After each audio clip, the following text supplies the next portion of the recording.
Welcome back to Manosphere Daily. Today we've got a wild one. Asterisk, a single mother lost control after being rejected publicly. Asterisk. Rejection is never easy, but some people take it to a whole new level. We're breaking down what went down, why men are being more selective these days, and what this says about modern dating. Before we dive in, take a second to like this video, subscribe to the channel, and hit that notification bell so you never miss an update. And don't forget, share this video with your friends so we can keep the conversation going. Have you ever felt rejected as a parent by your child, particularly when they're distressed? Maybe your child is having a massive meltdown. They're struggling. They're crying all afternoon, or they've come home from daycare or school. They're losing it. And you're trying to do all the things. You're sitting on the floor and you're naming feelings and you're saying, oh, I know, that sounds like you've had a really hard day. And your child gets more worked up, or they literally just say, not you, I only want it if the other parent does it. I don't want mummy, I only want daddy. Something like that. This is coming up a lot in my one-on-one sessions this week with lots and lots of parents that are beautiful bloody parents and they're doing the best that they can, and then they're wondering, am I getting something wrong? Is there a reason that my child is rejecting me at this key point in time? So let's look at what parental preference is. So first of all, it starts around age 2. It's a normal developmental stage called splitting, and it's a really great sign. If your child does it, you're like, yay, meeting a milestone. Super common when there's been a change or a transition in your child's life. So the biggest time we see parental preference is just after you have a baby. Your older child who kind of feels a little bit like unstable because you've literally just brought a new lover into the house, arcs up and may, instead of seeking you out more, which some of them do, reject you completely. Don't want you anymore. Don't need you. We can view this at the time like a complete rejection. It is in fact the opposite. What about when our child is 5 and they've just started kindy and they're having this massive after-school meltdown and you're trying so hard to be a connected parent and they're just pushing you away? It makes it worse when you name their feelings. Same thing. We start to think, maybe I'm getting this wrong. What is it about me, and why can my partner soothe my child and not me? I want to reframe the whole thing for you and give you another way to look at it. What if instead of you thinking that your child was saying, you go away, you leave me alone, you are not meeting my needs right now, what if you viewed it as your child saying, these feelings are awful? And almost as they say go away to you, they're saying go away to their feelings. If you can view it like that, here is what's going to happen. A, you're not going to take it as personally, which you shouldn't. B, you're going to be able to show up and lean in and be what they need. So when your child says go away, not you, you're able to say, I get it. This is tough. I'm not afraid of these feelings. I'm not afraid of how bad this feels, and I'm here. The difference in that second attitude is going to settle your child, and it's also going to reassure them that you are there even when they're pushing you away, that you have a bond with your child that is so deep and so strong that you can withstand the bumps of your child arcing up and shoving at you to see where the limits are. And I want you to almost view it as this. It's a compliment. If your child feels safe enough in their bond with you to push you away and say nasty things and say that you're not meeting their needs, they feel safe enough to show you what is happening inside them. Now, this might feel really confusing because you're thinking, I would have never done this to my parents. I would have never said this. And here's the good news. We're parenting a little bit differently, and our little people, they're not afraid to tell us how they feel. They know it's better to get that yucky, messy emotion out than hold it in. And they're doing it with their safe person, which is you.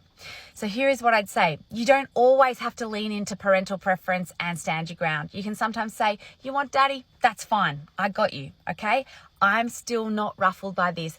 I'm not doubting our connection, even though you're saying things like that. I'm not going to get into it. I'm just like, whoa, these feelings are big. I've got you, right? And sometimes lean in, step in and say, I know this feels really hard right now, and I'm here. I'm not going anywhere. That's my thought for today. Let me know below. Are you struggling with parental preference? Do you need more help with it? 1. Oh boy, this was a meltdown of biblical proportions. This single mother took rejection worse than a toddler who just got told no at the toy store. Sis, it's not that deep. Just take the L and move on. 2. She really thought she could roll up with her I'm a strong, independent woman energy, but the moment a man said, nah, I'm good, she turned into a full-blown Twitter rant in human form like, "Ma'am, rejection is a two-way street. You've probably rejected dozens of dudes yourself, but now that it's happening to you, it's a national emergency?" 3. And let's be real. Some of these ladies act like saying no to them is a crime punishable by public shaming and side-eye death stares. Meanwhile, the guy just wanted to enjoy his peace without signing up for Stepdaddy Bootcamp 101. For moral of the story? Entitlement isn't attractive, and public free. Oh man, this was next-level entitlement in action. This single mother really thought she was God's gift to men, and when she got hit with that cold, hard no thanks, she short-circuited like a Wi-Fi router in a thunderstorm. 5. The audacity was on full display. She was probably thinking, how dare he reject me? Doesn't he see I'm a queen? Meanwhile, my guy was just out here trying to enjoy his day without signing up for a lifetime subscription to Baby Daddy Drama Deluxe. This is especially for all the moms of teenagers and young adults. It is extremely painful to love a child that does not love you back, especially after you have been really good to them. Mom, what I want you to understand is that there's an evil spirit behind that. Satan is working hard to bring division within the families.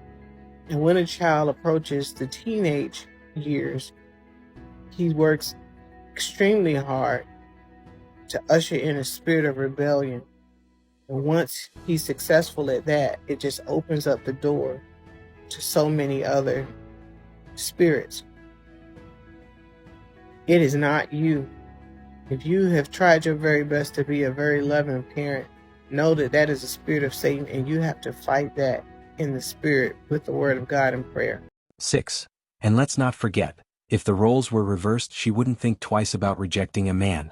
She'd hit him with the classic, "Sorry, I'm just focusing on myself right now. I only date guys over 6 feet. You're sweet, but I don't see you that way." 7. But the moment she gets rejected, boom, instant emotional explosion. Suddenly, men these days are weak, real men don't exist anymore, and he must be broke or intimidated by a strong woman. Ma'am, maybe, just maybe, he just doesn't want to deal with drama, attitude, and a "come help me raise my kid" starter pack. And let's be real, some of these ladies aren't just looking for love, they're looking for a financial bailout and free babysitting services. They want a man to step up when they weren't even willing to choose better in the first place. The funniest part? She probably went straight to social media to post something like, "Cows are not the flex you think they are."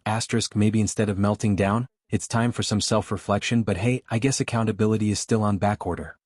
8. Oh man, this was next-level entitlement in action.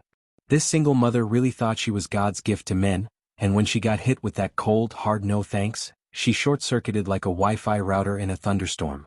The audacity was on full display. She was probably thinking, how dare he reject me? Doesn't he see I'm a queen? Meanwhile, my guy was just out here trying to enjoy his day without signing up for a lifetime subscription to Baby Daddy Drama Deluxe.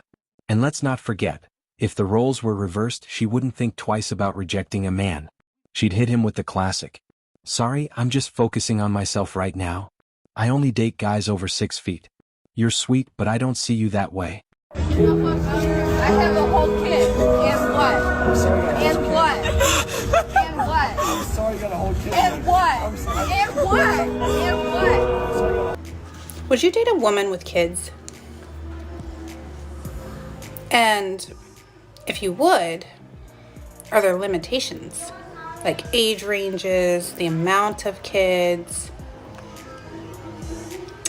the custody agreement? Would you date a woman with kids? And what would be your parameters? So one of my biggest insecurities in the dating world, and it shouldn't be, is that I have kids. I have 5 kids. Granted, 2 of them are grown. I have a grandchild. But I have 3 young ones that are still in the house, 13, 10, and 4. And while I do have 50-50 custody, one of the questions that I seem to get a lot is, how often do you have your kids? For me, that's kind of a red flag. 9. But the moment she gets rejected, boom, instant emotional explosion.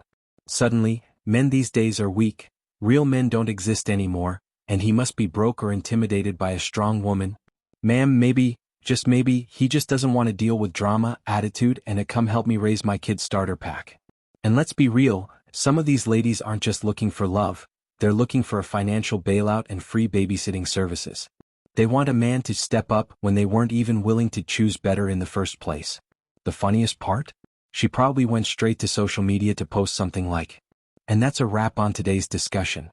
If you found this video interesting or just straight up entertaining, make sure to smash that like button. It really helps the channel grow. Don't forget to subscribe to Manosphere Daily and turn on notifications so you never miss our latest content. And hey, let's keep this discussion going. Share this video with your friends and spread the word. Thanks for watching, and we'll catch you in the next one. And that wraps up today's episode of Manosphere Daily. If you enjoyed the content, give it a like. Be sure to subscribe and hit the notification bell so you're notified as soon as a new video is out. Share your thoughts in the comments below. See you all tomorrow.